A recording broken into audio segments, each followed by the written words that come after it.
친절이 계속되면 권리인 줄 안다고? 은혜에 감사할 줄 아는 것은 매우 훌륭한 품성이지만 실제 이런 품성을 갖춘 사람을 만나기란 하늘의 별따기다. 그에 비해 감사할 줄 모르는 사람은 발에 차일 정도로 많다. 감사할 줄 모르는 사람은 필연적으로 배신도 잘한다. 일종의 악순환이랄까? 감사할 줄 모르는 사람에게 당신의 선량함을 먹이로 던져주지 마라. 결국 바보가 되는 쪽은 자신일 테니 말이다. 100번을 못해주다가 한 번 잘해주면 알고 보니 괜찮은 사람이네 라고 하는 사람이 있다. 이런 사람들은 반대로 100번을 잘해줘도 한 번 못해주면 즉시 낯빛이 변한다. 이런 사람에게 끝도 없이 선의를 베풀어주는 것은 오히려 잘못이다. 예전에 이런 일이 있었다. 어느 만두가게 주인이 제때 따뜻한 식사를 하지 못하는 환경미화원과 불황자들에게 사랑의 만두를 공짜로 나누어 주었다. 얼마간 선행을 계속하다가 주인이 더 이상 만두를 공짜로 주지 못하겠다고 하자 그간 만두를 얻어먹던 사람들이 거칠게 항의하고 나섰다. 대놓고 욕하는 사람도 심지어 만두 말고 돈으로 달라며 뻔뻔하게 요구하는 사람도 있었다. 모두가 이른바 착하고 순진한 어려운 서민들이 벌인 일이었다. 본래대로라면 마땅히 만두가게 주인에게 감사해야 할 사람들이 감사는커녕 이토록 악한 짓을 벌인 이유는 무엇일까? 이러한 현상을 설명할 수 있는 개념이 바로 경제학의 한계 효용이다. 당장 굶어 죽을 것 같을 때는 누군가 만두 한 개만 줘도 감지덕지 한다. 심지어 그를 위해 충성까지 맹세할 수 있다. 그런데 실컷 먹고 배가 부른 후에 누군가 또 만두를 준다고 해보자. 어떨까? 아마 처음처럼 고맙지는 않을 것이다.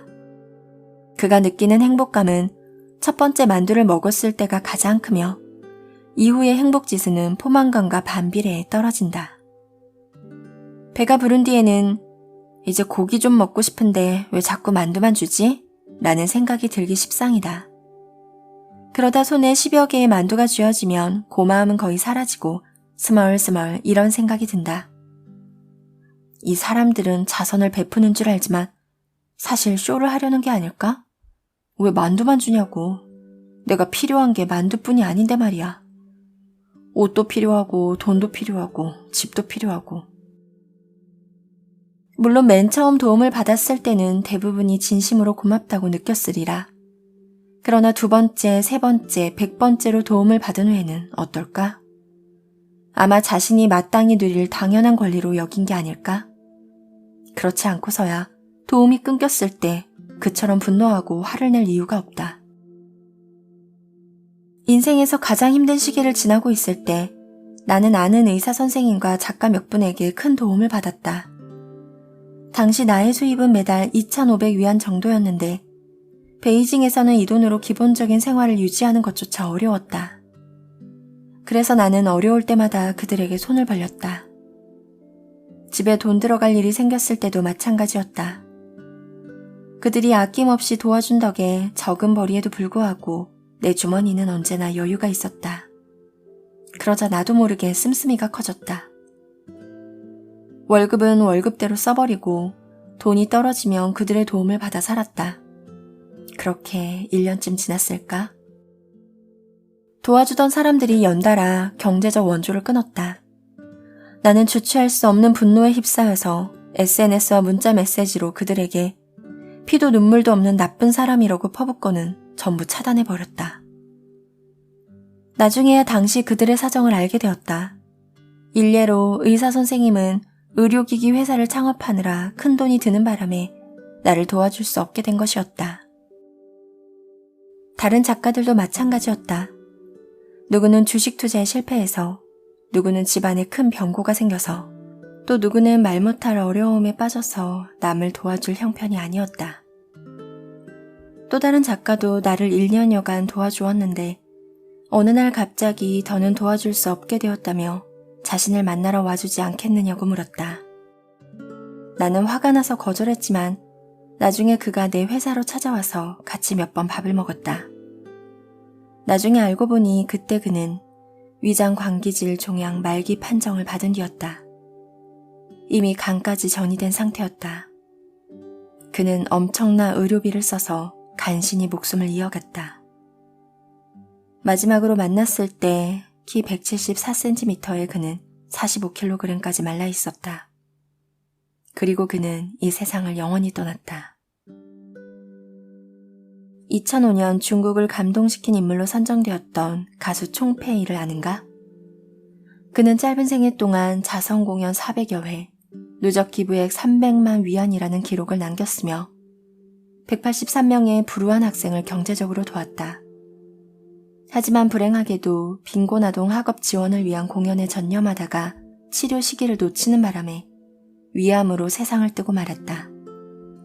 그의 나이 겨우 37세의 일이다. 그런데 총페이가 병을 밝히고 지원 중단을 알렸을 때 그간 도움을 받던 사람들의 반응이 가관이었다. 돈 없는 거 맞아? 공연으로 그렇게 많이 벌어놓고 극과 위병 치료에 얼마나 든다고 지원을 못해줘? 우리의 대학 졸업할 때까지 책임져 준다고 약속했잖아요. 이제 겨우 중학교 올라가는데 이제 와서 돈을 못 준다고 하면 어떡해요? 언제 다 나아요? 언제부터 노래에서 다시 돈 벌 수 있어요? 연예인들은 돈 쉽게 벌잖아요. 총페이가 인생의 마지막 나날을 어떻게 보냈는지는 알 수 없다. 다만 그가 열심히 벌고 아껴서 도와준 사람들이 죽음을 앞둔 그를 얼마나 냉정히 대했는지, 끝까지 손을 벌리며 돈을 요구했는지는 모두가 안다. 심지어 후원을 받지 못하게 되자 그간 그에게 도움을 받은 것조차 부정하는 학생들이 속출했다. 이들은 어째서 분노하는가? 무슨 근거로 그렇게 당당히 요구할 수 있는가? 알고 보면 그 배후에는 남의 도움 없이는 자기 인생조차 제대로 살지 못하는 스스로에 대한 비참함과 당혹감이 있다. 그러나 뒤틀린 심리 탓에 정작 자기 자신은 용서하고 자신을 도와준 사람에게 비난의 화살을 돌리는 것이다. 이들은 자신이 여태껏 누린 이익을 잃게 됐다는 사실에만 분노할 뿐, 자신을 도와준 사람이 어려움에 빠진 것에 대해서는 일말의 동정심도 보이지 않는다. 나도 총페이가 도와줬던 학생들과 똑같았다.